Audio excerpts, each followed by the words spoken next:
നമസ്കാരം. നമുക്കിന്ന് പ്രസിഡൻറ്റിൻ്റെ കുറച്ച് അധികാരങ്ങളുണ്ട്. നമ്മൾ വീഡിയോ ചെയ്തിട്ടുണ്ട് കുറച്ച് അധികാരങ്ങളെക്കുറിച്ച്, ചെയ്തിട്ടില്ലാത്ത കുറച്ച് അധികാരങ്ങളുമുണ്ട്. ചെയ്ത അധികാരങ്ങൾ നമ്മുടെ വീഡിയോയിൽ യൂട്യൂബ് ചാനലിൽ കിടപ്പുണ്ട്.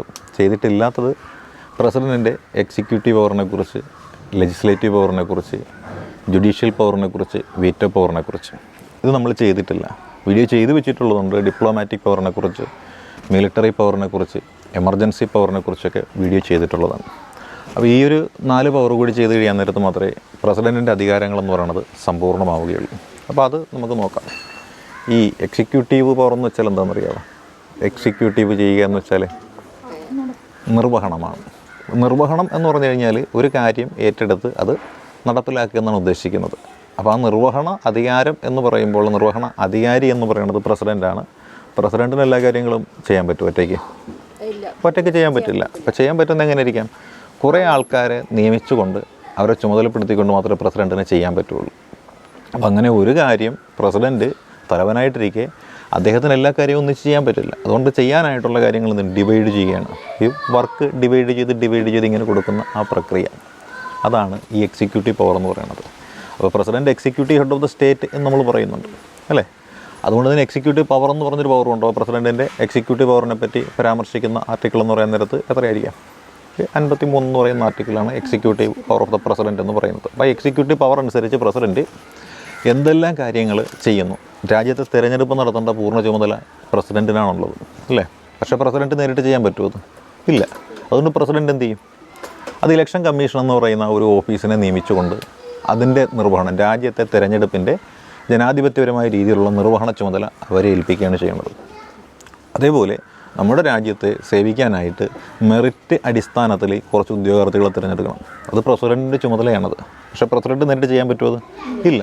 അതുകൊണ്ട് പ്രസിഡൻറ്റ് എന്ത് ചെയ്തു? ആ ചുമതല യൂണിയൻ പബ്ലിക് സർവീസ് കമ്മീഷൻ എന്ന് പറയുന്ന ഒരു സ്ഥാപനത്തെ നിയമിച്ചുകൊണ്ട് അവർക്ക് വിട്ടുകൊടുക്കുകയാണ്. അപ്പോൾ ആ മെറിറ്റ് അടിസ്ഥാനത്തിലുള്ള ആ ഒരു നിയമനങ്ങളെല്ലാം നടത്തേണ്ട ചുമതല UPSC നടത്തുന്നു അല്ലേ? അതേപോലെ തന്നെ നമ്മൾ നോക്കിയാൽ നമ്മുടെ രാജ്യത്തെ നീതിന്യായ സംവിധാനം നല്ല രീതിയിൽ നോക്കുന്നുണ്ട്. ജുഡീഷ്യൽ സമ്പ്രദായങ്ങളെല്ലാം കറക്റ്റായിട്ട് പോകണം. ഭരണഘടനയ്ക്ക് എന്തെങ്കിലും തരത്തിലുള്ള ദോഷം സംഭവിച്ചാൽ അതിന് വ്യാഖ്യാനിക്കാൻ ആൾ വേണം. അതിന് വേണ്ടിയിട്ട് എന്ത് ചെയ്യുന്നു? നമ്മുടെ ജുഡീഷ്യൽ ഓഫീസേഴ്സായിട്ടുള്ള സുപ്രീം കോടതി മുതലായിട്ടുള്ള ആൾക്കാരില്ലേ, അവിടെയുള്ള ജഡ്ജിമാരെല്ലാം പ്രസിഡൻറ്റ് എന്ത് ചെയ്യുന്നു? നിയമിക്കുകയാണ് ചെയ്യുന്നത്. അതുപോലെ നമ്മുടെ രാജ്യത്തിൻ്റെ ദൈനംദിന ഭരണകാര്യങ്ങളെന്ന് പറയുന്നത് കൃത്യമായിട്ട് മുന്നോട്ട് പോയേ പറ്റുള്ളൂ. അതിന് വേണ്ടിയിട്ടൊന്നും ഗവൺമെൻറ് വേണം. ആ ഗവൺമെൻറ്റിനെ ആര് നിയമിക്കുന്നു? രാഷ്ട്രപതി നിയമിക്കുന്നു അല്ലേ? പിന്നെ നമ്മൾ നോക്കിയാൽ നമുക്ക് കാണാൻ പറ്റുന്ന കാര്യമുണ്ട്. നമ്മുടെ രാജ്യത്ത് ഈ വരവ് ചെലവുകളെല്ലാം കൃത്യമായിട്ട് കണ്ടറിഞ്ഞ് വേണം പോകാനായിട്ട്. ഓഡിറ്റ് കൃത്യമായിട്ട് വേണം. പാളിച്ചകൾ എവിടെയെങ്കിലും പറ്റിയിട്ടുണ്ടോ എന്നറിയണം. അപ്പോൾ ആ പാളിച്ചകൾ പറ്റിയിട്ടുണ്ടോ ഇല്ലയോ എന്നറിയാൻ വേണ്ടിയിട്ട് പ്രസിഡൻറ്റ് എന്ത് ചെയ്യുന്നു? കണക്കപ്പിള്ള എന്ന രീതിയിൽ നമ്മുടെ രാജ്യത്തിൻ്റെ കണക്കപ്പിള്ളയായിട്ട് ആരോപിക്കുന്നു? CAG എന്ന് പറയുന്ന ആളിനെ നിയമിക്കുന്നു അല്ലേ? അപ്പോൾ അങ്ങനെ CAG ആണ് നമ്മുടെ രാജ്യത്ത് ഓഡിറ്റെല്ലാം നടത്തിയിട്ട് ക്രമക്കേടുകൾ നടന്നിട്ടുണ്ടോ ഇല്ലയോ എന്ന് കണ്ടെത്തുന്നത്. അപ്പോൾ അങ്ങനെ നമ്മൾ നോക്കിയാൽ നമ്മുടെ രാജ്യത്തെ എല്ലാ കാര്യങ്ങളും നിർവഹിക്കാൻ വേണ്ടിയിട്ട് ചുമതലപ്പെട്ട ഒരേ ഒരാളെന്ന് പറയുന്നത് പ്രസിഡൻ്റാണ്. അതാണ് അദ്ദേഹത്തെ നമ്മൾ executive head of the state എന്ന് നമ്മൾ വിശേഷിപ്പിക്കുന്നത്. എക്സിക്യൂട്ടീവ് ഹെഡ് എന്ന് വിളിക്കുന്നത് രാഷ്ട്രപതിയാണ്. അപ്പോൾ രാഷ്ട്രപതി ഒറ്റയ്ക്കല്ല ഇത് ചെയ്യുന്നത്. അദ്ദേഹം എന്ത് ചെയ്യണം? അത് ഡിവൈഡ് ചെയ്ത് താഴെത്തട്ടിലേക്ക് കൊടുക്കുകയാണ് ചെയ്യുന്നത്. അങ്ങനെ വളരെ ഫലപ്രദമായ രീതിയിൽ നമ്മുടെ രാജ്യത്ത് നിർവഹണം അല്ലെങ്കിൽ അധികാരം എന്ന് പറയുന്നത് നല്ല ഭംഗിയായിട്ട് നിർവഹിക്കപ്പെടുന്നുണ്ട്. ഇതാണ് പ്രസിഡൻറ്റിൻ്റെ നിർവഹണ അധികാരം എന്ന് പറയുന്നത്. അത് 53 എന്ന് പറയുന്ന നേരത്ത് executive power of the president എന്നാണ് നമ്മൾ പറയുന്നത്. അപ്പോൾ executive power of the president ഇതാണ്. ഈ പ്രസിഡൻറ്റിൻ്റെ എക്സിക്യൂട്ടീവ് പവർ ഇത്രയേ ഉള്ളൂ. കാര്യം നമ്മൾ ഈ കഴിഞ്ഞ ദിവസങ്ങളിലെല്ലാം നമ്മൾ പഠിച്ച വീഡിയോ ചെയ്ത ഓരോരോ കമ്മീഷനുകൾ, ഓരോരോ സ്ഥാപനങ്ങൾ, ഇതെല്ലാം പ്രസിഡൻറ്റ് ഓരോരുത്തർക്ക് ഏൽപ്പിച്ചു കൊടുത്തിരിക്കുകയാണ്. അവരാണ് ചെയ്യേണ്ടത്. എന്നിട്ട് അവർ ചെയ്യേണ്ട കാര്യം എന്താണ്? അവർ ചെയ്യുന്ന ചുമതലകൾ, അതിനെ സംബന്ധിച്ചുള്ള റിപ്പോർട്ട് 2 രീതിയിലുണ്ട്. അതായത് ഈ ക്വാർട്ടർലി റിപ്പോർട്ടുണ്ട്, മന്ത്ലി റിപ്പോർട്ടുമുണ്ട്. പിന്നെ ചില കേസുകൾ ഗവർണർക്കൊക്കെ ആണെന്നുണ്ടെങ്കിൽ നമ്മൾ പറയും ഫോർട്ട്നൈറ്റ് റിപ്പോർട്ടാണ്. 2 ആഴ്ച കൂടുമ്പോൾ ഈ പറയുന്ന റിപ്പോർട്ട് കൊടുത്തേ പറ്റും. മന്ത്ലി റിപ്പോർട്ടുമുണ്ട്, ക്വാർട്ടർലി റിപ്പോർട്ടുമുണ്ട്. ചിലതിന് വാർഷിക റിപ്പോർട്ട് മാത്രം മതിയാവും. അപ്പോൾ അങ്ങനെ റിപ്പോർട്ട് കൃത്യമായിട്ട് ഗവർണർക്ക് കൊടുത്തേ മതിയാവും. ഗവർണർക്കല്ല, പ്രസിഡൻറ്റിന് കൊടുത്തേ മതിയാവുള്ളൂ. ഈ രീതിയിലാണ് സിസ്റ്റം പോയിക്കൊണ്ടിരിക്കുന്നത്. ഇങ്ങനെയാണ് എക്സിക്യൂട്ടീവ് പവർ ഗവർണർ നിർവഹിക്കുന്നത്. ഇനി നമ്മൾ നോക്കിയാൽ രണ്ടാമത്തെ അധികാരം നമ്മൾ പഠിച്ച് കഴിഞ്ഞ ഭാഗങ്ങളിലുള്ള കാര്യങ്ങളുണ്ട്. അതിനെ നമ്മൾ ലെജിസ്ലേറ്റീവ് പവർ എന്ന് പറയും. അത് പാർലമെൻറ്റിനെ പറ്റി നമ്മൾ പഠിച്ചിട്ടുള്ളതാണ്. പാർലമെൻറ്റിൻ്റെ വീഡിയോ നമ്മൾ പൂർണ്ണമായിട്ട് പുതിയ പാർലമെൻറ്റ് മന്ദിരം ഇനാഗുറേഷൻ കഴിഞ്ഞ സമയത്ത് നമ്മൾ കൃത്യമായിട്ട് ഡീറ്റെയിൽഡായിട്ട് വളരെ ആഴത്തിൽ വീഡിയോ ചെയ്ത് വെച്ചിട്ടുള്ളതാണ്. അപ്പോൾ അതിൽ പറഞ്ഞ കാര്യങ്ങളൊന്ന് ക്രോഡീകരിച്ചെടുത്തു കഴിഞ്ഞാൽ പ്രസിഡൻറ്റിൻ്റെ ലെജിസ്ലേറ്റീവ് പവർ കിട്ടി. അല്ല, ലെജിസ്ലേറ്റീവ് പവർ നമുക്കറിയാം എന്താണ്, നിയമനിർമ്മാണവുമായി ബന്ധപ്പെട്ടുകൊണ്ടുള്ളതാണ്. അപ്പോൾ നിയമനിർമ്മാണം നടത്തപ്പെടുന്നത് നമ്മൾ പറയുന്നത് പാർലമെൻറ്റിലാണെന്നാണ് പറയുന്നത്. പാർലമെൻറ്റിനെ കുറിച്ച് പ്രതിപാദിക്കുന്ന ആർട്ടിക്കിൾ നമുക്കറിയാം എത്രയാണ്, 79. ഈ പാർലമെൻറ്റ് എന്ന് പറയുന്നത് പൂർണ്ണമാകണമെന്നുണ്ടെങ്കിൽ അതിൽ രാജ്യസഭ വേണം. ആർട്ടിക്കിൾ 80 പ്രകാരം രാജ്യസഭ വേണം അല്ലേ, 81 പ്രകാരം ലോക്സഭയും വേണം. ആ രാജ്യസഭയും ലോക്സഭയും മാത്രം ഉണ്ടായ പാർലമെൻറ്റ് പൂർത്തിയാകൂ? ഇല്ല. ആര് കൂടി വേണം?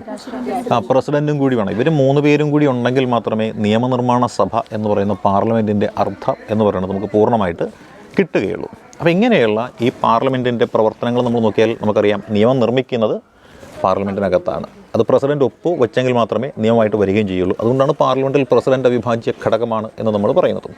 അപ്പോൾ ഇവിടെ എന്തെല്ലാം കാര്യങ്ങളുണ്ടെന്ന് നോക്കിയാൽ, ഈ പാർലമെൻറ്റിൻ്റെ സമ്മേളനങ്ങൾ വിളിച്ചു ചേർക്കുന്നത് ആര് പറഞ്ഞിട്ടാണ്? രാഷ്ട്രപതി പറഞ്ഞിട്ടാണ് വിളിച്ചു ചേർക്കുന്നത് അല്ലേ. നമ്മുടെ രാജ്യസഭയിലെ ചെയർമാനും ലോക്സഭയിലെ സ്പീക്കറിനും നിർദ്ദേശം കൊടുക്കും. ആര്? രാഷ്ട്രപതി. അല്ലാതെ രാഷ്ട്രപതി എം പിമാരെല്ലാവരും വിളിച്ച് കത്ത് കൊടുത്ത് സമ്മേളനം നടത്തുന്നു എന്നതിൽ അർത്ഥമില്ല. രാഷ്ട്രപതി ഇവർ 2 പേരെയാണ് ഈ ചുമതല നിർവഹിക്കാൻ വേണ്ടിയിട്ട് നിയമിച്ചിരിക്കുന്ന ആൾക്കാർ. എക്സിക്യൂട്ടീവ് പവർ ഉപയോഗിച്ചുകൊണ്ട് നിർവഹിച്ചിരിക്കുന്ന ഇവരല്ല. അപ്പോൾ ഇവരോട് സഭ വിളിക്കാൻ പറയും. അങ്ങനെ ഒരു സഭ വിളിക്കുന്നു.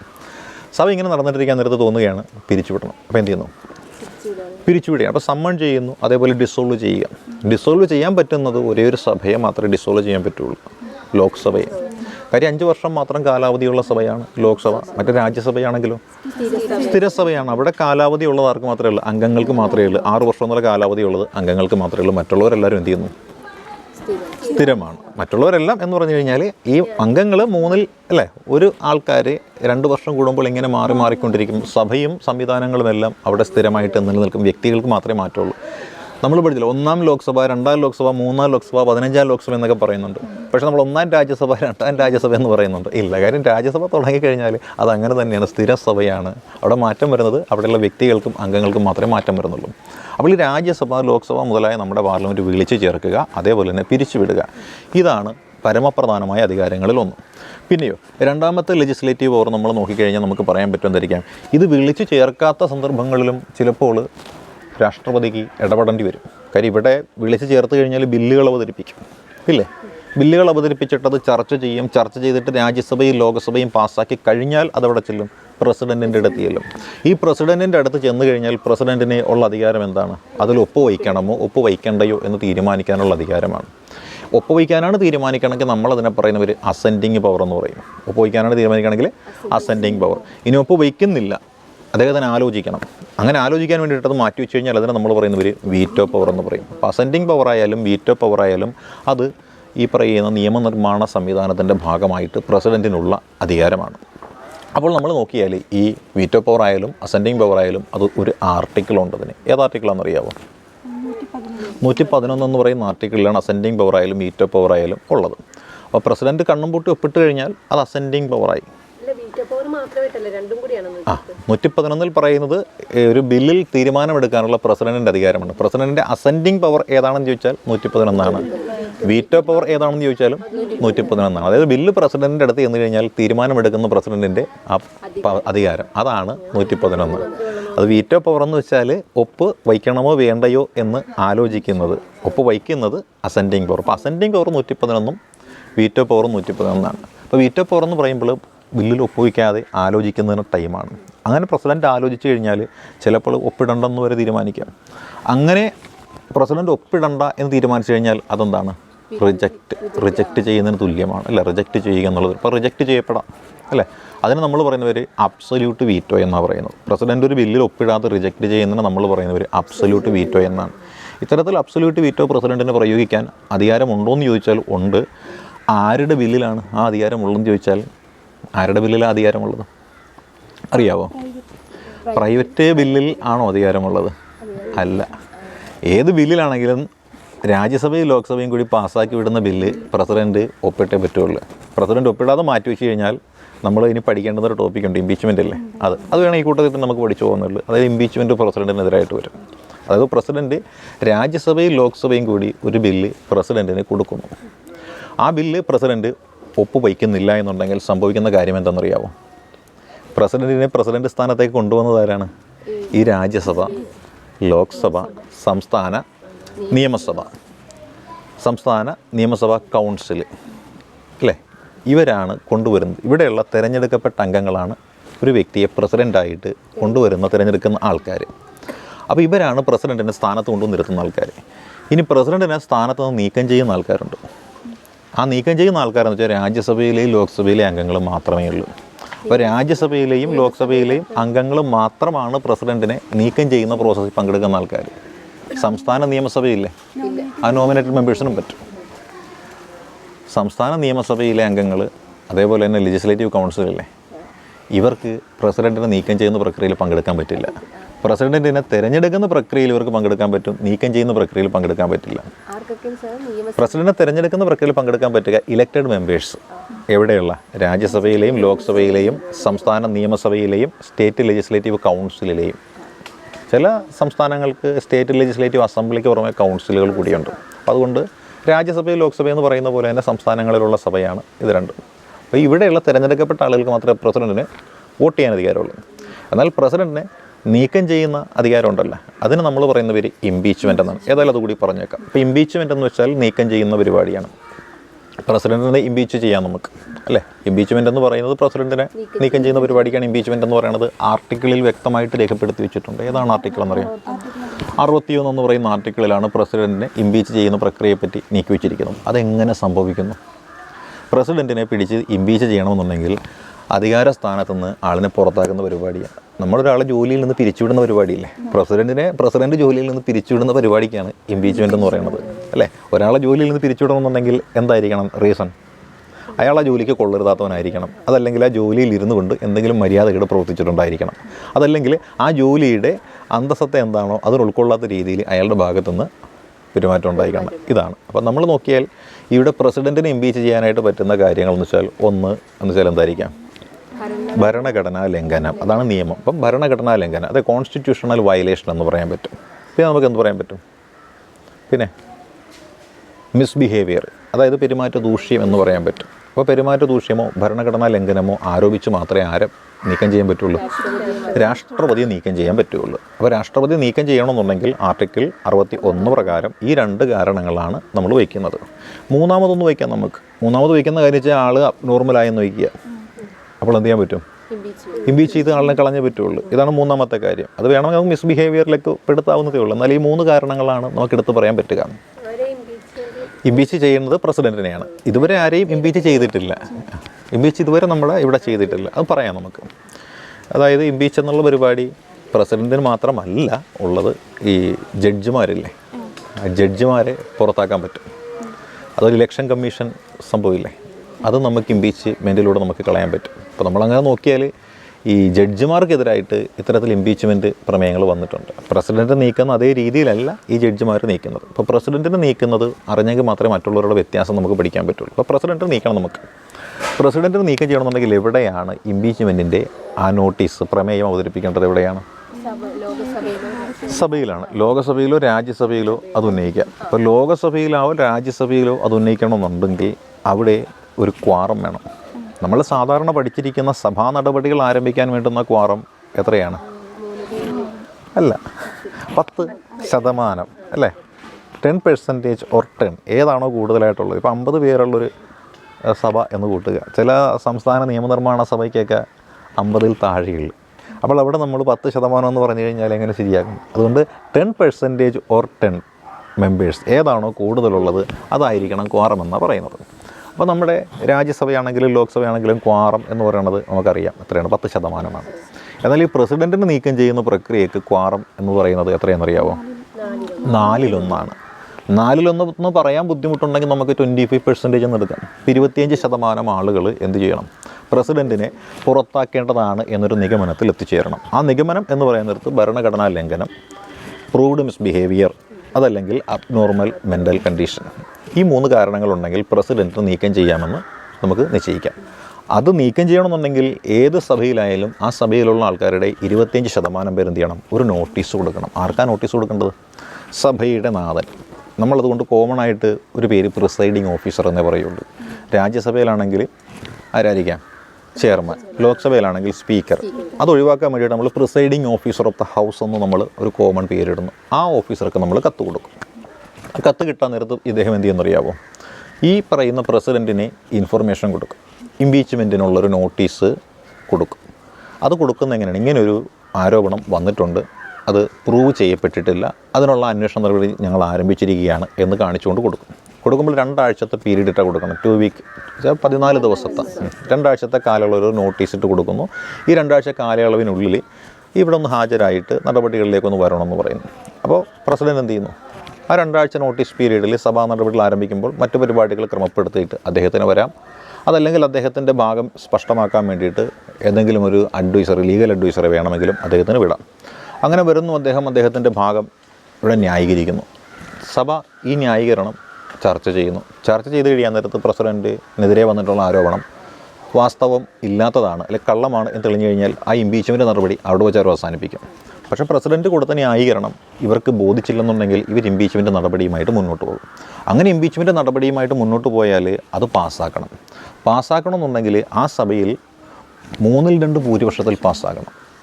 3/2 അതായത് ആകെ ഹാജരുള്ള അംഗങ്ങൾ എത്ര പേരാണോ അവരുടെ 3/2 ഭൂരിപക്ഷം വേണം. ഈ 3/2 എന്ന് പറയുന്ന ഭൂരിപക്ഷം സഭയുടെ മൊത്തത്തിലുള്ള മെമ്പർഷിപ്പിൻ്റെ പകുതിയിൽ 1 കൂടുതലായിരിക്കണം. 25% എന്ന് പറയുന്നത് നമുക്ക് ഇംപീച്ച്മെൻ്റ് എന്നുള്ള നടപടി പ്രസിഡൻറ്റിനെതിരെ ആരംഭിക്കാനായിട്ട് അനുവാദം ചോദിക്കാൻ വേണ്ടതാണ് 25%. അനുവാദം കിട്ടിക്കഴിഞ്ഞാൽ പ്രസിഡൻറ്റിനെ വിളിച്ചു വരുത്തും. അതാണ് 14 ദിവസത്തെ നോട്ടീസ് എന്ന് പറയുന്നത്. ആ നോട്ടീസ് കിട്ടിക്കഴിഞ്ഞ് പ്രസിഡൻറ്റ് വന്ന് പ്രസിഡൻറ്റിൻ്റെ ഏജൻറ്റോ വന്നിട്ട് കാര്യങ്ങളെല്ലാം വിശദമാക്കും. അത് ചർച്ച ചെയ്തിട്ട് പ്രസിഡൻറ്റിനെ പുറത്താക്കണോ വേണ്ടോ എന്ന് തീരുമാനിക്കുന്ന ആദ്യത്തെ സ്റ്റെപ്പാണിത്. അവർ പാസ്സാക്കണമെന്നുണ്ടെങ്കിൽ പ്രസിഡൻറ്റിനെ പുറത്താക്കണമെന്നാണ് അവർ തീരുമാനിക്കണമെന്നുണ്ടെങ്കിൽ അവിടെ 3/2 സഭയിലുള്ള ആൾക്കാർ എത്ര പേരാണോ അതിൻ്റെ 3/2 പേര്. ഇപ്പം 300 പേരുണ്ടെന്ന് വയ്ക്കുക, 200 പേര് തീരുമാനിക്കണം. പക്ഷേ 200 പേരെന്ന് പറയുന്നത് ആ സഭയിലുള്ള ആകെ അംഗസംഖ്യയുടെ പകുതിയിലൊന്ന് കൂടുതലായിരിക്കണം. പക്ഷേ നമ്മൾ നോക്കിയാൽ ലോക്സഭയിലാണെന്നുണ്ടെങ്കിൽ 270 3 വേണം നമുക്ക്, 272 മതി. ഇപ്പം 272 വേണം. നേരത്തെ 545 അങ്ങനെ പറയാം, 272 മതി. അപ്പം അങ്ങനെ 3/2 ഭൂരിപക്ഷത്തിൽ പാസ്സാക്കിയെങ്കിലേ ആര് ഔട്ടാവുള്ളൂ, രാഷ്ട്രപതിനെ ഔട്ടാക്കുന്ന പ്രോസസ്സ് ഫസ്റ്റ് പാസ്സാകുള്ളൂ. അപ്പോൾ 1ാമത്തെ സഭയിൽ ഇംപീച്ച്മെൻറ്റ് പ്രമേയം പാസ്സായി കഴിഞ്ഞാൽ 1ാമത്തെ സഭയുടെ റോള് കഴിഞ്ഞു. അവർ അവിടെ എടുത്ത തീരുമാനങ്ങൾ ഒരു റിപ്പോർട്ടാക്കിയിട്ട് അടുത്ത സഭയിലേക്ക് വിടും, 2ാമത്തെ സഭയിലേക്ക്. 2ാമത്തെ സഭ എന്ത് ചെയ്യുന്നറിയാവോ, 2ാമത്തെ സഭ ചെയ്യുന്ന പ്രസിഡൻറ്റിൻ്റെ പേരിലുള്ള ആരോപണങ്ങളെക്കുറിച്ച് അന്വേഷിക്കാൻ വേണ്ടിയിട്ട് ഒരു അന്വേഷണ സമിതിയെ വയ്ക്കും. 3 അംഗങ്ങളുള്ള ഒരു അന്വേഷണ സമിതിയാണ് സാധാരണഗതിയിൽ വരാറുള്ളത്.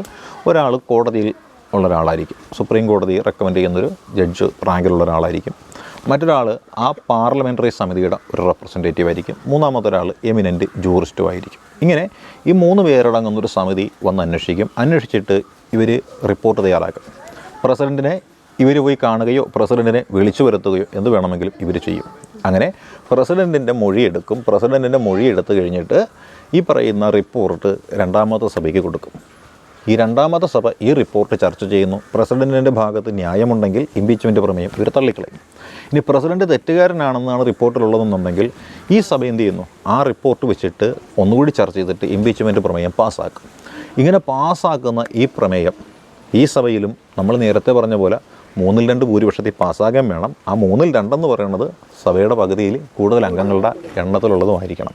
അപ്പോൾ 2 സഭയിലും പ്രമേയം പാസ്സായല്ലോ. പ്രമേയം പാസ്സായി കഴിഞ്ഞാൽ സാധാരണഗതിയിൽ ലോക്സഭയും രാജ്യസഭയും ഒരു പ്രമേയമോ ബില്ലോ പാസ്സാക്കി കഴിഞ്ഞാൽ ആരൊപ്പിട്ട് കഴിഞ്ഞാലാണത് നിയമമാകുന്നത്, രാഷ്ട്രപതി ഒപ്പിടണം.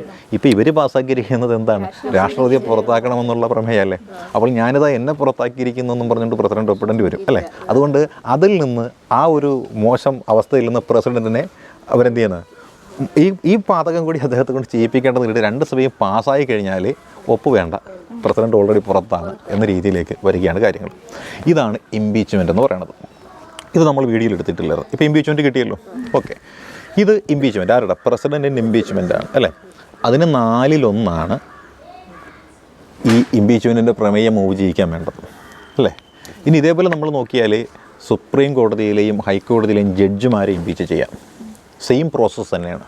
അതേപോലെ ഇലക്ഷൻ കമ്മീഷൻ ഉണ്ടല്ലോ, അതിനെയും നമുക്ക് എന്ത് ചെയ്യാൻ പറ്റും, ഇംപീച്ച്മെൻ്റ് എന്ന് പറഞ്ഞ രീതിയിൽ നമുക്ക് ചെയ്യാൻ പറ്റും. അതേപോലെ CAG ഉണ്ടല്ലോ, അതും നമുക്ക് ഇത് രീതിയിൽ ഇംപീച്ച്മെൻറ്റ് ചെയ്യാനായിട്ട് നമുക്ക് സാധിക്കും. പക്ഷേ ഇവരെയൊക്കെ ഇംപീച്ച് ചെയ്യണമെന്നുണ്ടെങ്കിൽ 4/1 വേണ്ട. ലോക്സഭയിലാണെങ്കിൽ 100 പേരുടെ, രാജ്യസഭയിലാണെങ്കിൽ 50 പേരുടെ. ഇതാണ് ലോക്സഭയിലാണെങ്കിൽ 100, രാജ്യസഭയിലാണെങ്കിൽ 50 പേര്. ഇത് മതി അവിടെ ഇംപീച്ച്മെൻറ്റ് പ്രമേയം മൂവ് ചെയ്യിക്കാനായിട്ട്. ഓക്കെ. അപ്പോൾ ഇങ്ങനെ ഇംപീച്ച്മെൻറ്റ് എന്ന പരിപാടി നടക്കും പ്രസിഡൻറ്റിനെ പുറത്താക്കാനായിട്ട്. അതിൽ രാഷ്ട്രപതി ഒപ്പിടണം. രാഷ്ട്രപതിക്കെതിരായിട്ട് വരാൻ നേരത്ത് രാഷ്ട്രപതി ഒപ്പിടണ്ട, ബാക്കിയുള്ളവർക്കെതിരെ വന്നിരിക്കാൻ നേരത്ത് രാഷ്ട്രപതി അവരെ കൊണ്ട് പുറത്താക്കാനുള്ള തീരുമാനം, നിയമിച്ച ആൾക്കല്ലേ പുറത്താക്കാൻ പറ്റുള്ളൂ, അതുകൊണ്ട് അങ്ങനെ വരും. അപ്പോൾ ഇതാണ് ഇംപീച്ച്മെൻ്റ് എന്നുള്ള പരിപാടി. അപ്പോഴാണ് നമ്മൾ നോക്കേണ്ടത്, രാജ്യസഭയും ലോക്സഭയും ഒരു ബില്ല് പാസ്സാക്കി പ്രസിഡൻറ്റിന് കൊടുത്തു കഴിഞ്ഞാൽ പ്രസിഡൻറ്റ് ഒപ്പിടാതെ മാറ്റി വെച്ച് കഴിഞ്ഞാൽ പ്രസിഡൻറ്റ് കാണിക്കുന്നത് ശരിയല്ല എന്ന് വരികയല്ലേ.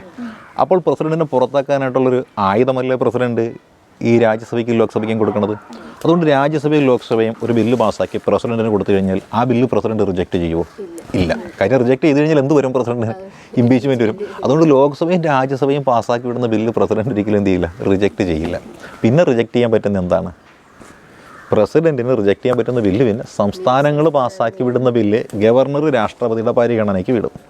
ഇപ്പോൾ നമ്മൾ ലേറ്റസ്റ്റായിട്ട് നോക്കിയാൽ കേരളത്തിലെ ലോകായുക്തയുടെ അധികാരങ്ങൾ വെട്ടിക്കുറച്ചുകൊണ്ടുള്ള ഒരു ഓർഡിനൻസ് നമ്മുടെ കേരള നിയമസഭ പാസ്സാക്കിയായിരുന്നല്ലോ. അത് ഗവർണർ എന്ത് ചെയ്തു? ഗവർണർ രാഷ്ട്രപതിയുടെ പരിഗണനയ്ക്ക് വിട്ടു. രാഷ്ട്രപതി എന്ത് ചെയ്തു? അത് തിരിച്ചയച്ചില്ല, അംഗീകരിച്ചു കൊടുത്തേച്ചു. നിങ്ങളെന്താണോ തീരുമാനിച്ചത് അത് നടക്കട്ടെ എന്ന് വെച്ചു. അങ്ങനെ മുഖ്യമന്ത്രിയും മന്ത്രിമാരും MLA-മാരും ഒക്കെ ലോകായുക്തയുടെ പരിധിയിൽ നിന്ന് പതുക്കെ ഒന്ന് പുറത്ത് ചാടി എന്ന് വേണമെങ്കിൽ നമുക്ക് പറയാം. അപ്പോൾ ഇതാണ് സംഭവം.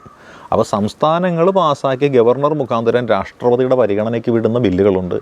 ആ ബില്ലുകൾ വേണമെന്നുണ്ടെങ്കിൽ രാഷ്ട്രപതിക്ക് എന്ത് ചെയ്യാം? റിജക്റ്റ് ചെയ്യാൻ പറ്റും. അത് റിജക്റ്റ് ചെയ്ത് രാഷ്ട്രപതിയുടെ ആരെങ്കിലും ചോദിക്കാൻ ചെല്ലുമോ? ഇല്ല. കാര്യം എന്താ? രാഷ്ട്രപതിയെ തിരഞ്ഞെടുക്കാൻ മാത്രമേ സംസ്ഥാന നിയമസഭയ്ക്ക് അധികാരമുള്ളൂ. രാഷ്ട്രപതിയെ നീക്കം ചെയ്യുന്ന പ്രോസസ്സിൽ അവർ പങ്കാളികളല്ല. അതുകൊണ്ട് രാഷ്ട്രപതിയെ അങ്ങോട്ടേക്ക് വിടാൻ മാത്രമല്ല, ഇങ്ങോട്ടേക്ക് വിളിക്കാൻ അധികാരമില്ലാത്തത് കൊണ്ട് ആ പരിപാടി നടക്കത്തില്ല. അതുകൊണ്ട് രാഷ്ട്രപതി എപ്പോഴും അബ്സല്യൂട്ട് വീറ്റോ എന്ന് പറഞ്ഞ വീറ്റോ പ്രയോഗിക്കുന്നത് ഏത് ബില്ലിലാണ്? സംസ്ഥാനങ്ങൾ പാസ്സാക്കി വിടുന്ന ബില്ലുകളിലാണ് അബ്സല്യൂട്ട് വീറ്റോ പ്രയോഗിക്കുന്നത്. അപ്പോൾ ഒരു വീറ്റോ പഠിച്ചല്ല. ഇനി അടുത്ത വീറ്റോയുണ്ട്. അടുത്ത വീറ്റോ എന്ന് വെച്ചാൽ എന്താണെന്നറിയാമോ? സസ്പെൻസീവ് വീറ്റോ എന്ന് പറഞ്ഞൊരു വീറ്റോയാണ്. അപ്പോൾ എന്താണ് സസ്പെൻസീവ് വീറ്റോ എന്നറിയണം. സസ്പെൻസ് സൃഷ്ടിച്ചു എന്ന് കേട്ടിട്ടില്ലേ? എന്താണ് സസ്പെൻസ്? അടുത്ത സംഭവിക്കാൻ പോകുന്നത് എന്താണ് എന്ന് നമുക്ക് ഒരു അറിയാൻ പാടില്ലാത്തൊരവസ്ഥ, ആകാംക്ഷ സൃഷ്ടിക്കുന്നതിനെയാണ് നമ്മൾ സസ്പെൻസീവ് എന്ന് പറയുന്നത്. ഏകദേശം ഈ സസ്പെൻസീവ് എന്ന് പറയാൻ നേരത്ത് അതല്ല, എന്നാൽ ഏകദേശം അതുമായിട്ട് നമുക്ക് കണക്ട് ചെയ്തെടുക്കാൻ പറ്റും. അതായത് രാജ്യസഭയും ലോകസഭയും ഒരു ബില്ല് പാസ്സാക്കി, ഇത് പ്രസിഡൻറ്റിന് അങ്ങോട്ട് അയച്ചു കൊടുത്തു. അപ്പോൾ പ്രസിഡൻറ്റ് എന്ത് ചെയ്യുന്നു? അത് ഒപ്പിടുന്നില്ല. അദ്ദേഹം നോക്കി വായിച്ചു, എന്നിട്ട് പറഞ്ഞു ഇതിൽ കുറച്ച് തെറ്റുകളുണ്ട്. ഇപ്പോൾ നമ്മളൊരു കവിത എഴുതിയിട്ട് നമ്മുടെ ഏതെങ്കിലും ഒരു പണ്ഡിതനായ ഒരാളുടെ കൊടുത്തു കഴിയാൻ നേരത്ത് ആ പണ്ഡിതനായ വ്യക്തി എന്ത് ചെയ്യുന്നു? അതിൽ കുറച്ച് വട്ടം വരച്ച് തിരുത്തിക്കൊണ്ടുവരാൻ പറയല്ലേ? ഈ സെയിം പരിപാടിയാണ് അബ്സല്യൂട്ട് വീറ്റോയ്ക്കുള്ളത്. അതായത് രാജ്യസഭയും ലോക്സഭയും ഒരു പ്രത്യേക വിഷയത്തിൽ അതാണ് സസ്പെൻസീവ് വീറ്റോ. അപ്പോൾ രാജ്യസഭയിൽ അപ്പോൾ നിങ്ങൾ ആക്റ്റീവായില്ല, അത് മതി. അപ്പോൾ സസ്പെൻസീവ് വീറ്റോയിലുള്ളത് ഇതാണ്. അതായത് രാജ്യസഭയും ലോക്സഭയും ഒരു ബില്ല് പാസ്സാക്കി പ്രസിഡൻറ്റിന് കൊടുക്കുമ്പോൾ പ്രസിഡൻ്റ് അത് നോക്കിക്കഴിയാൻ നേരത്ത് അതിൽ ചില പോരായ്മകൾ കാണും. ഈ പോരായ്മകൾ കണ്ടു കഴിയുമ്പോൾ അത് തിരുത്തേണ്ടതല്ലേ? ഈ പോരായ്മകൾ തിരുത്താൻ വേണ്ടിയിട്ട് പ്രസിഡൻറ്റ് എന്ത് ചെയ്യുന്നു? ഇത് പാർലമെൻറ്റിൻ്റെ പുനഃപരിശോധനയ്ക്ക് കൊടുക്കും. ഇതിൽ ഇന്ന പോരായ്മകൾ കാണുന്നുണ്ട്, ഇതൊന്ന് പുനഃപരിശോധിക്കുമെന്നും പറഞ്ഞുകൊണ്ട് പാർലമെൻറ്റിൻ്റെ പുനഃപരിശോധനയ്ക്ക് കൊടുക്കും. ഈ പുനഃപരിശോധനയ്ക്ക് കൊടുക്കുന്നതിനെയാണ്, അല്ലെങ്കിൽ റീകൺസിഡറേഷൻ ഫോർ ദ പാർലമെൻറ്റിന് കൊടുക്കുന്നതിനെയാണ് നമ്മൾ സസ്പെൻസീവ് വീറ്റോ എന്ന് പറയുന്നത്.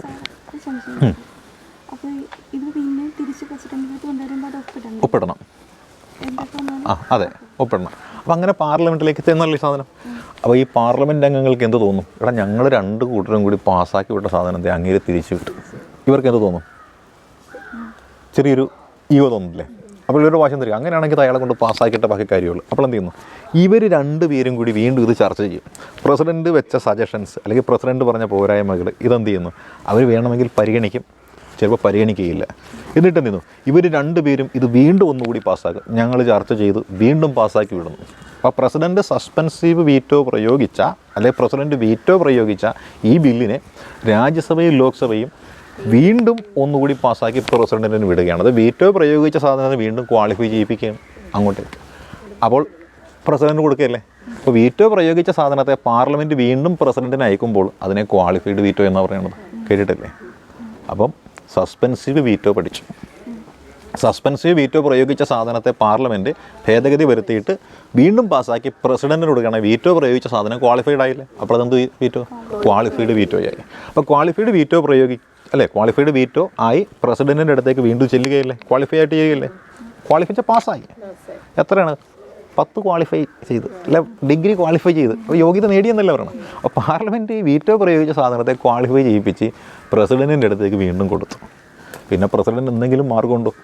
ഇല്ല, അദ്ദേഹത്തിന് ഒപ്പിട്ടേ പറ്റുകയുള്ളൂ. ഇങ്ങനെ പ്രസിഡൻറ്റ് ഒപ്പിടുന്നു. അപ്പോൾ അബ്സല്യൂട്ട് വീറ്റോ പഠിച്ചു, സസ്പെൻസീവ് വീറ്റോ പിടിച്ചു, ക്വാളിഫൈഡ് വീറ്റോ പിടിച്ചു. അടുത്തൊരു വീറ്റോ ഉണ്ടത് എന്താണ്? Pocket veto. അതായത് പ്രസിഡൻറ്റ് ഒരു ബില്ല് കയ്യിൽ കിട്ടുമ്പോൾ അദ്ദേഹം എന്ത് ചെയ്യുകയാണ്? ഒപ്പിടാതിരിക്കാം അല്ലേ? അതുപോലെ പരിഗണനയ്ക്ക് തിരിച്ചു കൊടുക്കാം. ഇത് മൂന്നും ചെയ്യുന്നില്ല. അദ്ദേഹം നാലാമത്തെ ഒരു ഓപ്ഷൻ എടുത്തത്. നാലാമത്തെ ഓപ്ഷൻ എന്ത് ചെയ്തു? വാങ്ങിച്ചു, ഒപ്പിടുന്നില്ല. അപ്പോൾ പ്രസിഡൻറ്റ് ഒരു ബില്ല് വാങ്ങിക്കുകയും അത് ഒപ്പിടാതെ കൈവശം സൂക്ഷിക്കുകയും ചെയ്യുന്നൊരു പരിപാടിയുണ്ട്. അങ്ങനെ ഒപ്പിടാതെ കൈവശം സൂക്ഷിക്കുന്ന പരിപാടി, ആ പരിപാടിക്കാണ് നമ്മൾ മേടിച്ച് പോക്കറ്റ് വെച്ച് കിട്ടിയ ഭാഷ എടുത്ത് പോക്കറ്റ് ഇട്ട് തുറന്നു നോക്കിയില്ല എന്താണെന്ന് പോലും. അപ്പോൾ ഇങ്ങനെ ചെയ്യുന്ന പരിപാടിക്കാണ് നമ്മൾ പോക്കറ്റ് വിറ്റ്. അതായത് പ്രസിഡൻറ്റ് ബില്ല് വാങ്ങുന്നു, സ്വീകരിക്കുന്നു, കൈവശം വയ്ക്കുന്നു, പക്ഷെ ഒപ്പിടുന്നില്ല. ഒപ്പിടാതെ ഒരു ബില്ല് പ്രസിഡൻറ്റ് കൈവശം സൂക്ഷിക്കുന്ന പ്രക്രിയയ്ക്ക് നമ്മൾ പറയുന്ന പേരാണ് ഇത് പോക്കറ്റ് വീറ്റോ എന്നാണ് പറയുന്നത്. അപ്പോൾ പോക്കറ്റ് വീറ്റോ എത്ര കാലം വേണമെങ്കിലും പ്രയോഗിക്കാം. ഒരു പ്രസിഡൻറ്റിന് ഒരു ബില്ല് എത്ര നാൾ കൈവശം വയ്ക്കാം, എത്ര നാൾ കൈവശം വയ്ക്കാൻ പറ്റില്ല എന്ന് പരിധി പറയുന്നില്ല. സാധാരണ ബില്ലുകളിലെ മണി ബില്ലും മറ്റുമൊക്കെ ആണെന്നെങ്കിൽ പെട്ടെന്ന് ഒപ്പിട്ട് കൊടുക്കണമെന്നേ പറയുന്നുള്ളൂ. മണി ബില്ലോ കോൺസ്റ്റിറ്റ്യൂഷണൽ അമെൻമെൻറ്റ് ബില്ലോ ഫിനാൻസ് ബില്ലോ അല്ലാത്ത ഏതൊരു ബില്ലും എന്നുവെച്ചാൽ ഓർഡിനറി ബില്ല്, സാധാരണ ഓർഡിനറി ബില്ലല്ലേ പിന്നൊരു ബില്ലായിട്ട് വരുമല്ലോ. ഈ ഓർഡിനറി ബില്ലിൽ മാത്രമേ ഈ വീറ്റോകളെല്ലാം പ്രയോഗിക്കുകയുള്ളൂ. അങ്ങനെ ഓർഡിനറി ബില്ല് പ്രസിഡൻറ്റിൻ്റെ അടുത്ത് ചെന്ന് കഴിഞ്ഞാൽ അദ്ദേഹത്തിന് എത്ര കാലം വേണമെങ്കിലും എന്ത് ചെയ്യാൻ പറ്റുന്നത്? ഒപ്പിടാതെ കൈവശം വയ്ക്കാൻ പറ്റും. ഇതാണ് നമ്മൾ പോക്കറ്റ് വീറ്റോ എന്ന് പറയുന്നത്. ഇത്തരത്തിൽ പോക്കറ്റ് വീറ്റോ പ്രയോഗിച്ചിട്ടുണ്ട് ഒരു ബില്ലിൽ, അത് ലാപ്സായി പോവുകയും ചെയ്തിട്ടുണ്ട്. അത് ഏത് ബില്ലാണെന്നറിയാമോ? പോസ്റ്റ് ഓഫീസ് അമെൻമെൻറ്റ് ബില്ലെന്ന് പറഞ്ഞൊരു ബില്ലുണ്ട്. ഇത് ഏകദേശം 87 കാലഘട്ടങ്ങളിലാണിത് സംഭവം നടക്കുന്നത്. അതായത് 87 ഒരു ബില്ല് ആര് വിടുകയാണ്? പാർലമെൻറ്റ്. രാജീവ് ഗാന്ധിയുടെ government post office amendment bill എന്നും പറഞ്ഞുകൊണ്ടൊരു ബില്ല് പാസ്സാക്കി വിടുന്നു. ആ സമയത്ത് പ്രത്യേകത എന്ന് വെച്ചാൽ സിഖ് കൂട്ടക്കൊല നടക്കുന്ന സമയമാണ്. ഇന്ദിരാഗാന്ധി വധിക്കപ്പെടുന്നു. ഇന്ദിരാഗാന്ധിയുടെ അംഗരക്ഷകരായിട്ടുള്ള സത്വന്ത് സിംഗ്, ബിയേന്ദർ സിംഗ് ഇവരാണ് ഈ ഇന്ദിരാഗാന്ധിയെ വധിക്കുന്നത്. അത് നമ്മുടെ ഭിന്ദ്രൻവാല എന്ന് പറയുന്ന ആളുടെ നേതൃത്വത്തിലുള്ള ഖാലിസ്ഥാൻ വാദികളുടെ ഒരു ഇടപെടലുമൊക്കെ ഉണ്ടായിരുന്നു. അതുകൊണ്ട് തന്നെ ഇന്ത്യയിൽ നിന്ന് വിഭജിക്കപ്പെട്ടു പോകാനായിട്ട് ആഗ്രഹിക്കുന്ന കുറേ വിഭാഗമാണ് സിഖുകാർ. അവരാണ് ഇന്ദിരാഗാന്ധിയെ കൊന്നത് എന്നൊക്കെ പറഞ്ഞുകൊണ്ട് പ്രാദേശികമായിട്ട് കോൺഗ്രസ് പാർട്ടിയുടെയും അതേപോലെ ഇന്ദിരാഗാന്ധിയെ സ്നേഹിക്കുന്നവരുടെയും എല്ലാം വികാരം സിഖ് മതത്തിനെതിരായിട്ട് വന്ന് അങ്ങനെ സിഖ് കൂട്ടക്കൊല ഇങ്ങനെ നടന്നുകൊണ്ടിരിക്കുന്ന സമയമാണ്. ആ സമയത്ത് രാജീവ് ഗാന്ധി ഇന്ദിരാഗാന്ധിയുടെ മകനാണ് രാജ്യം ഭരിക്കുന്നത്. സിഖ് സമുദായത്തിൽ നിന്നുള്ള ഗ്യാനി സെയിൽ സിംഗ് ആണ് രാഷ്ട്രപതി. അപ്പോൾ ഇവർ തമ്മിൽ മാനസികമായിട്ട് ഇച്ചിരി അടുപ്പക്കുറവുണ്ട്. അതുകൊണ്ട് തന്നെ രാജീവ് ഗാന്ധി ഗവൺമെൻറ് വിടുന്ന പല ബില്ലുകൾ ഗ്യാനി സെയിൽ സിംഗ് സമയത്ത് ഒപ്പിട്ട് കൊടുക്കുന്നില്ല. അത്തരത്തിലൊരു ബില്ലായിട്ട് ഈ പോസ്റ്റൽ അമെൻമെൻറ്റ് ബില്ല് മാറി. അങ്ങനെ ഗ്യാനി സെയിൽ സിംഗ് ഒപ്പുവയ്ക്കാതെ മാറ്റിവെച്ച ബില്ലാണ് പോസ്റ്റൽ അമെൻമെൻറ്റ് ബില്ലെന്ന് പറയുന്നത്. വേണമെങ്കിൽ പ്രസിഡൻറ്റിനെതിരായിട്ട് ഇംപീച്ച്മെൻറ്റ് കൊണ്ടുവരാൻ പറ്റുന്നൊരു അവസരമായിരുന്നു അത്. പക്ഷേ രാജീവ് ഗാന്ധിക്ക് ഇത് ചെയ്യാനായിട്ട് സാധിച്ചില്ല. കാരണം രാജീവ് ഗാന്ധിക്കെതിരായിട്ട് പാർലമെൻറ്റിൽ കുറച്ച് പ്രശ്നങ്ങൾ നടന്നു. അതായത് ബൊഫോഴ്സ് സ്കാം എന്ന് പറഞ്ഞിട്ട് ബൊഫോഴ്സ് പീരങ്കി ഇടപാടുകൾ നടന്നു. അതിൽ അഴിമതി ആരോപണങ്ങളൊക്കെ ഉണ്ടായി. അപ്പോൾ അദ്ദേഹത്തിന് മൊത്തത്തിൽ ഒരു പൊതുവായിട്ട് ഒരു മുന്നോട്ട് രാഷ്ട്രത്തെ കൊണ്ടുപോകുന്നതിലൊരു ബുദ്ധിമുട്ടൊക്കെ അനുഭവപ്പെടുന്നൊരു കാലഘട്ടമാണ്. അതിനുശേഷമാണ് ഈ 1987 പുതിയ രാഷ്ട്രപതി, കാരണം 82-87 കാലങ്ങളോടുകൂടി ഗ്യാനി സെയിൽ സിംഗിൻ്റെ കാലം കഴിഞ്ഞു. അദ്ദേഹത്തിൻ്റെ കാലാവധി കഴിയാൻ പോകുന്നതുകൊണ്ടാണ് അദ്ദേഹം ഒപ്പിടാതെ മാറ്റിവെച്ചത്. പുതിയ രാഷ്ട്രപതി വന്നത് വെങ്കിട്ടരാമനാണ്. വെങ്കിട്ടരാമനെ ഇത് പരിഗണിക്കേണ്ടി വന്നില്ല. കാര്യം എന്താണെന്നറിയാമോ? ആ സമയത്ത് രാജീവ് ഗാന്ധിക്ക് എതിരായിട്ട് ഇത്തരത്തിലുള്ള അഴിമതി ആരോപണങ്ങളെല്ലാം വന്നതുകൊണ്ട് തന്നെ ഈ ബില്ല് പാസ്സാക്കി എടുക്കുന്നതിനെക്കുറിച്ചുള്ളൊരു ഗൗരവം രാജീവ് ഗാന്ധിയുടെ ഗവൺമെൻറ് കൊടുത്തുമില്ല. 89 രാജീവ് ഗാന്ധിയുടെ ഗവൺമെൻറ് അധികാരത്തിൽ നിന്ന് പോയി പകരം പുതിയ ഗവൺമെൻറ് വന്നു. അവർക്ക് ഈ ബില്ല് നടപ്പിലാക്കണമെന്ന് യാതൊരു ആഗ്രഹവുമില്ല. അങ്ങനെ ഈ ബില്ല് എന്തായിപ്പോയി? ലാപ്സായിപ്പോയി. ഇങ്ങനെ ലാപ്സായിപ്പോയ ബില്ലാണ് ഇത് ബില്ലെന്ന് പറയുന്നത്. പോസ്റ്റ് ഓഫീസ് അമെൻമെൻറ്റ് ബില്ലെന്ന് പറയുന്നത് ഇങ്ങനെ ലാപ്സായിപ്പോയി. 87 പോസ്റ്റ് ഓഫീസ് അമെൻമെൻറ്റ് ബില്ലെന്ന് പറയുന്നത്. 1987, 88 കാലഘട്ടത്തിൽ ഇത് ലാപ്സായിപ്പോയി. ഇതാണ് ലാപ്സായി പോയ ഒരു ബില്ല്. അപ്പോൾ പോക്കറ്റ് വീറ്റോ പ്രയോഗിച്ച ബില്ല് ലാപ്സായി പോയത് ഇതാണ്. അപ്പോൾ നമ്മൾ പ്രസിഡൻറ്റ് അധികാരങ്ങൾ പഠിക്കുന്ന കൂട്ടത്തിൽ ആവശ്യപ്പെട്ടിരുന്ന 2 കാര്യങ്ങൾ. ഒന്ന്, ഇംപീച്ച്മെൻറ്റിനെ കുറിച്ച് വീഡിയോ വേണമെന്ന് പറഞ്ഞിട്ടുണ്ടായിരുന്നു. ആ ഇംപീച്ച്മെൻറ്റ് നമ്മൾ പറഞ്ഞു അല്ലേ. അപ്പോൾ അത് വീറ്റോ പവർ എന്ന് പറഞ്ഞൊരു പവറും നമ്മൾ കഴിഞ്ഞിരിക്കുകയാണ്. ഈ വീറ്റോ പവറിൽ യു എസ് എ അതായത് അമേരിക്കയിൽ നിന്ന് നമ്മൾ കൊണ്ടുവന്നിട്ടുള്ള ഒരു പരിപാടിയാണ് ഇംപീച്ച്മെൻറ്റ് എന്ന് പറയുന്നത് അല്ലേ. ഇംപീച്ച്മെൻറ്റ് എന്ന പരിപാടി അവിടെ നമ്മൾ എടുത്തിട്ടുള്ളതാണ്. നമ്മുടെ ഇവിടെ ഇംപീച്ച്മെൻറ്റിന് അങ്ങനെ അധികം ആൾക്കാരും വിധേയമായിട്ടില്ല. വിധേയമായിട്ടുള്ളത് 2 ജഡ്ജിമാർ വിധേയരായിട്ടുണ്ട്. ഒന്ന് രാമസ്വാമി എന്ന് പറയുന്ന ജഡ്ജി, അദ്ദേഹം വിധേയനായിട്ടുണ്ട്. പിന്നെ മറ്റൊരാൾ ആരാണ്? സൗമിത്ര സെൻ എന്ന് പറയുന്ന ഒരാളും വിധേയനായിട്ടുണ്ട്. പക്ഷേ നടപടിക്രമങ്ങൾ പൂർത്തീകരിക്കപ്പെട്ടിട്ടില്ല. രാമസ്വാമിക്കെതിരെ വന്ന ഇംപീച്ച്മെൻറ്റ് നടപടി പരാജയപ്പെട്ടു പോയി. സൗമിത്ര സെന്നിനെതിരെ വന്നത് രാജ്യസഭയിൽ പാസ്സായി. ലോക്സഭയിൽ പാസ്സാകുമെന്ന് ഉറപ്പായപ്പോൾ പുള്ളി എന്ത് ചെയ്തു? രാജിവെച്ചൊഴിഞ്ഞു. അങ്ങനെ നടപടി പൂർത്തീകരിക്കപ്പെട്ടിട്ടില്ല. പിന്നെ ഇവിടെ ഇംപീച്ച്മെൻറ്റ് നടന്നു എന്ന് പറയുകയാണെന്നുണ്ടെങ്കിൽ നമ്മളുടെ ഗവർണർ ജനറലായിട്ട് പണ്ട് ഇവിടെ ഉണ്ടായിരുന്ന ആളിലായിരുന്നു വാറൻ ഹേസ്റ്റിങ്സ്. വാറൻ ഹേസ്റ്റിങ്സിനെതിരായിട്ട് ഇംപീച്ച്മെൻറ്റ് നടപടി നടത്തപ്പെട്ടിട്ടുള്ളതാണ്. അപ്പോൾ ഇംപീച്ച്മെൻറ്റും കഴിഞ്ഞു, വീറ്റോയും കഴിഞ്ഞു. ഈ അമേരിക്ക എന്ന് പറഞ്ഞപ്പോഴാണ് പിന്നോർത്ത് ഈ വീറ്റോ പവർ നമ്മൾ നോക്കുമ്പോഴേ ഈ ലൈൻ ഐറ്റം വീറ്റോ എന്ന് പറഞ്ഞിട്ടൊരു സെപ്പറേറ്റ് വീറ്റോ ഉണ്ട്. ലൈൻ ഐറ്റം വീറ്റോ അതെന്താണെന്നറിയോ? ലൈൻ ഐറ്റം വീറ്റോ എന്ന് പറഞ്ഞു കഴിഞ്ഞാൽ അത് ഇന്ത്യൻ പ്രസിഡൻറ്റിന് ഇല്ലാത്തതും അമേരിക്കൻ പ്രസിഡൻറ്റിന് മാത്രമുള്ളതുമാണ് ലൈൻ ഐറ്റം വീറ്റോ എന്ന് പറയുന്നത്. അതെന്താണ് line item veto? Line item veto അതായത് കുറേ ബില്ലുകൾ പാസ്സാക്കാനായിട്ട് വിട്ടുകൊടുക്കും. പ്രസിഡൻറ്റ് നോക്കാൻ നേരത്ത് അതിൽ എമർജൻസി ഉള്ളത് മാത്രം തിരഞ്ഞെടുത്ത് പാസ്സാക്കും. അപ്പോൾ നമ്മൾ വീട്ടിലേക്ക് സാധനം വാങ്ങിക്കാനായിട്ടൊരു ലിസ്റ്റ് കൊടുക്കുന്നു. പൈസ കയ്യിൽ ഒരുപാടൊന്നും ഇല്ല.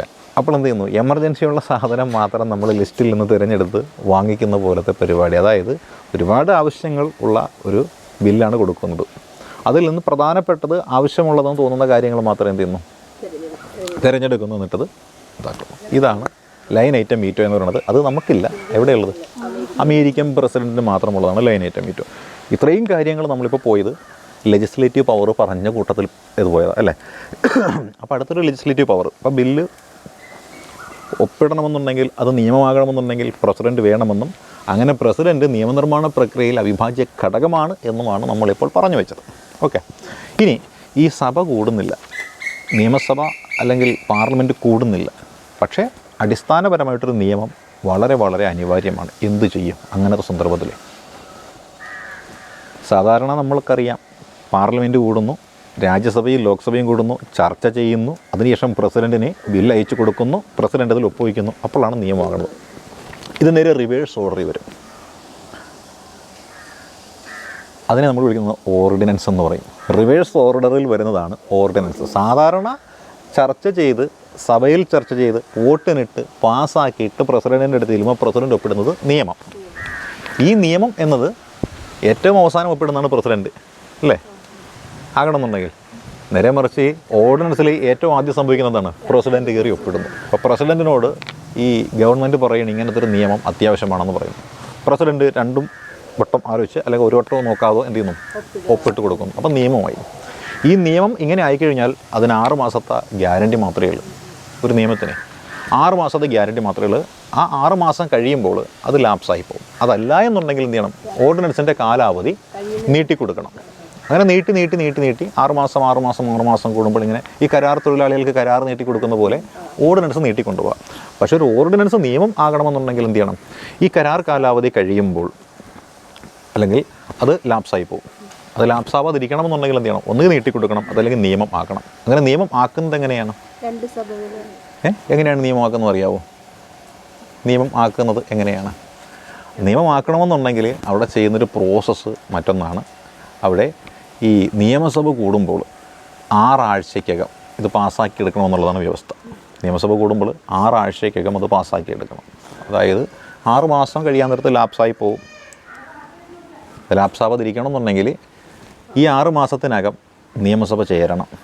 നിയമസഭ ചേർന്ന് കഴിഞ്ഞാൽ നിയമസഭയുടെ സമ്മേളനം ആരംഭിച്ചു കഴിഞ്ഞാൽ 6 ആഴ്ചയ്ക്കകം അത് പാസ്സാക്കി എടുക്കണം.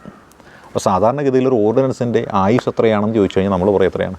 6 മാസം എന്ന് പറയും. പക്ഷേ വീണ്ടും ഒന്ന് ചിന്തിക്കുക, ഈ 6 മാസം തികയുന്ന ദിവസമാണ് നിയമസഭ കൂടുന്നതെന്ന് വയ്ക്കുക. അപ്പോൾ വീണ്ടും ആയുസ് നീട്ടി കിട്ടിയില്ലേ? എത്ര നാളത്തേക്ക്? 6 ആഴ്ചത്തേക്ക് കൂടി കിട്ടി. അപ്പോൾ മിനിമം ലൈഫ് എന്ന് പറയുന്നത് 6 മാസമാണ്. മാക്സിമം ലൈഫ് എന്ന് പറയുന്നത് എത്രയാണ്? 6 മാസവും 6 ആഴ്ചയുമാണ്. അപ്പോൾ 6 മാസവും 6 ആഴ്ചയുമാണ് മാക്സിമം ലൈഫ് എന്ന് പറയുന്നത്. എന്തിൻ്റെ? ഓർഡിനൻസിൻ്റെ മാക്സിമം ലൈഫ് എന്ന് പറയുന്നത് 6 മാസവും 6 ആഴ്ചയുമാണ്. അപ്പോൾ ഇങ്ങനെയുള്ള ഓർഡിനൻസുകൾ പാസ്സാക്കുന്നത് സഭയാണെങ്കിലും ഓർഡിനൻസുകൾ പുറപ്പെടുവിക്കുന്നത് ആരാണ്? രാഷ്ട്രപതിയാണ്. പ്രസിഡൻറ്റിൻ്റെ ഓർഡിനൻസ് പവർ എത്രയാണെന്ന് അറിയാമോ? നമ്മൾ ഓട്ട മത്സരത്തിനൊക്കെ നിൽക്കാൻ നേരത്ത് വിസിലം കയ്യിലാണെങ്കിൽ നമ്മൾ എന്താ പറയുന്നത്? 1 2 3 പറഞ്ഞല്ല സ്റ്റാർട്ട് ചെയ്യണത്. അതേപോലെയാണ് 1 2 3. ഈ ഗവർണറിനും ഉണ്ട് ഓർഡിനൻസ് പവർ. ഗവർണറിനെ കുറിച്ചുള്ള വീഡിയോയിൽ നമ്മളിത് പറഞ്ഞിട്ടുള്ളതാണ്. ഏതാണ് ഗവർണറിൻ്റെ ഓർഡിനൻസ് പവർ? ഏതാണ്? 231.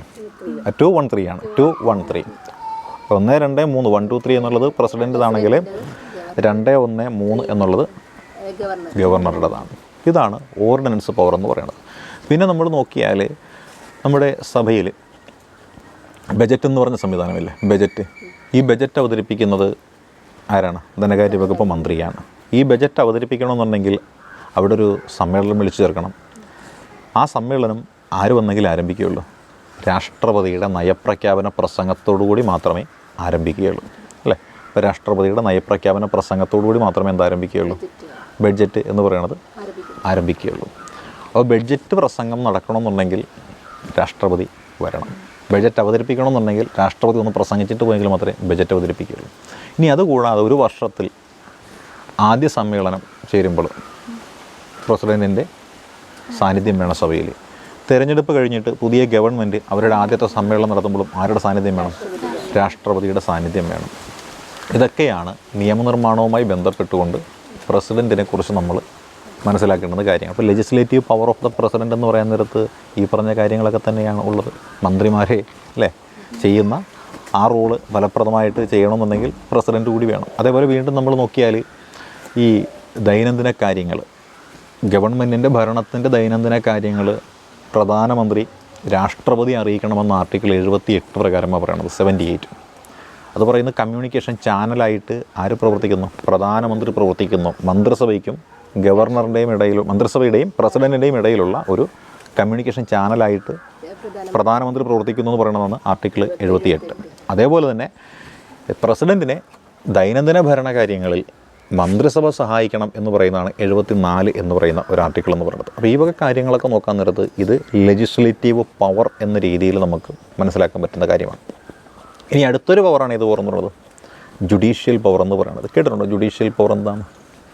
ജുഡീഷ്യൽ പവർ പ്രസിഡൻറ്റിന് ജുഡീഷ്യൽ പവറാണ്. ആ ജുഡീഷ്യൽ പവറിൽ എന്തൊക്കെ കാര്യങ്ങൾ പെടും? എന്തൊക്കെയായിരിക്കും ജുഡീഷ്യൽ പവർ? അതെ അതെ, ജഡ്ജിമാരുമായി ബന്ധപ്പെട്ടിട്ടുള്ള കാര്യം, ജഡ്ജിമാരുടെ നിയമനം. അത് എക്സിക്യൂട്ടീവ് പവറിലും പെടുത്താം നമുക്ക്.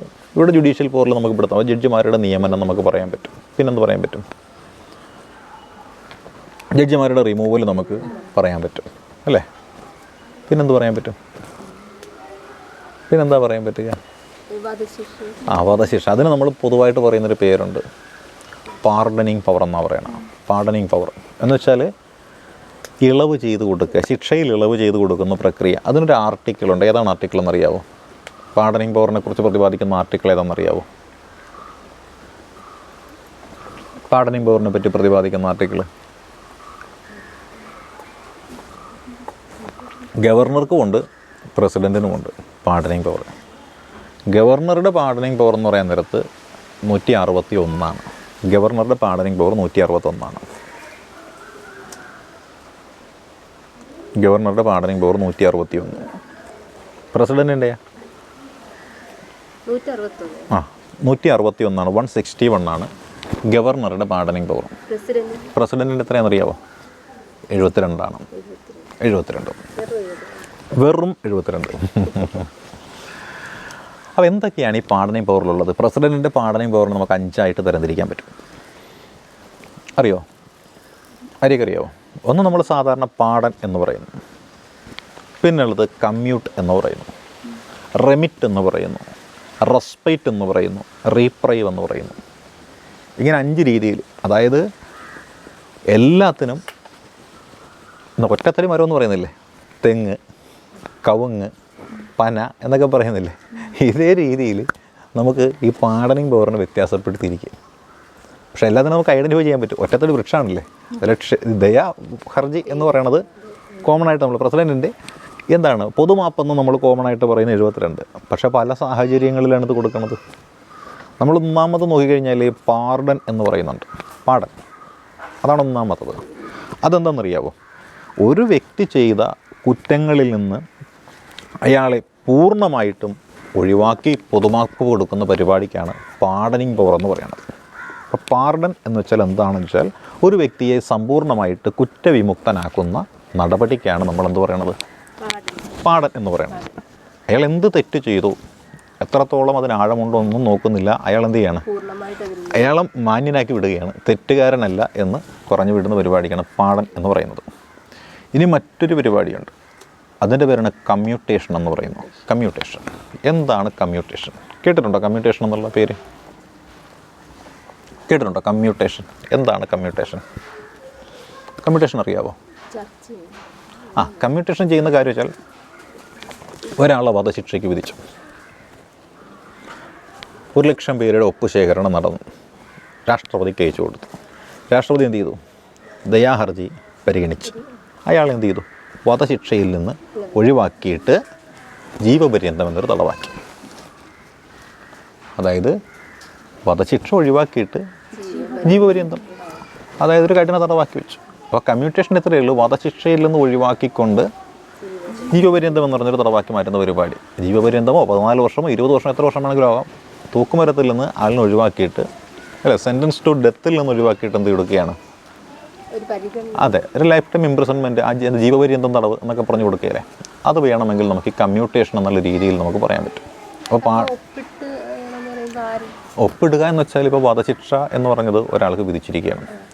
അയാളെ ഇപ്പോൾ നമ്മൾ നോക്കിയാൽ പല വധശിക്ഷ വിധിക്കാനായിട്ട് നമ്മുടെ ഈ എന്താണ് ജില്ലാ തലത്തിലുള്ള കോടതി ഉണ്ടല്ലോ, നമ്മുടെ സെഷൻസ് കോടതി.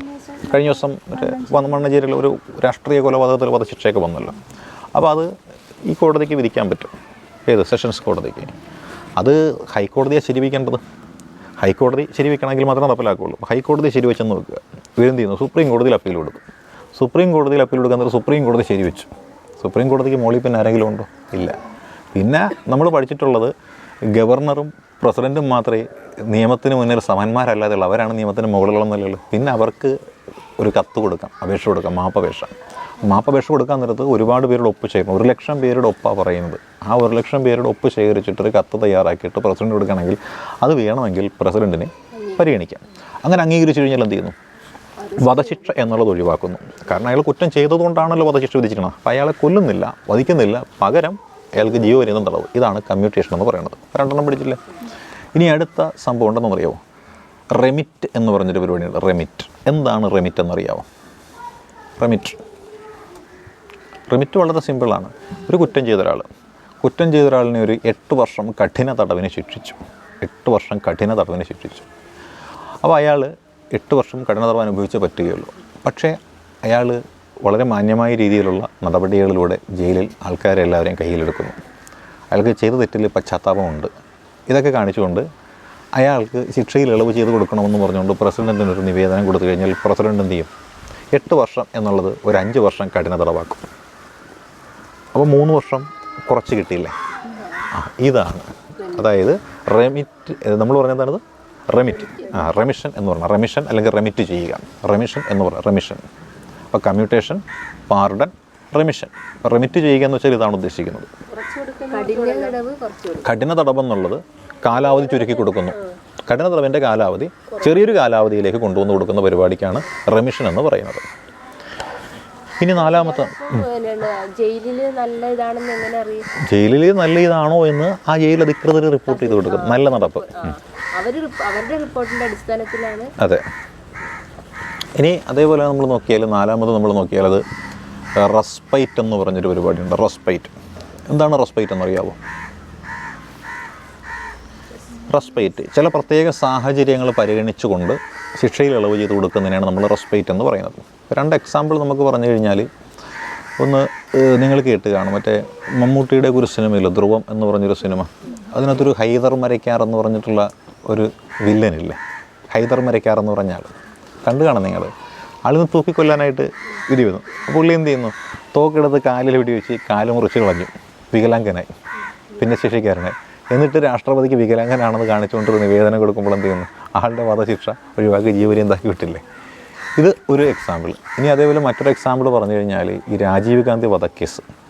അതിൽ നളിനി എന്ന് പറഞ്ഞിട്ടുള്ള ഒരു സ്ത്രീ ഉൾപ്പെട്ടിട്ടുണ്ടായിരുന്നു. ഇവർക്ക് വധശിക്ഷ വിധിച്ച് ജീവപര്യന്തം തടവിന് വിടുന്ന സമയത്ത്, വധശിക്ഷ വിധിക്കുന്ന സമയത്ത് അവർ ഗർഭിണിയാണ്. അപ്പോൾ ഗർഭിണിയാണെന്നൊരു പരിഗണന വെച്ചുകൊണ്ട് അവരെന്ത് ചെയ്തു?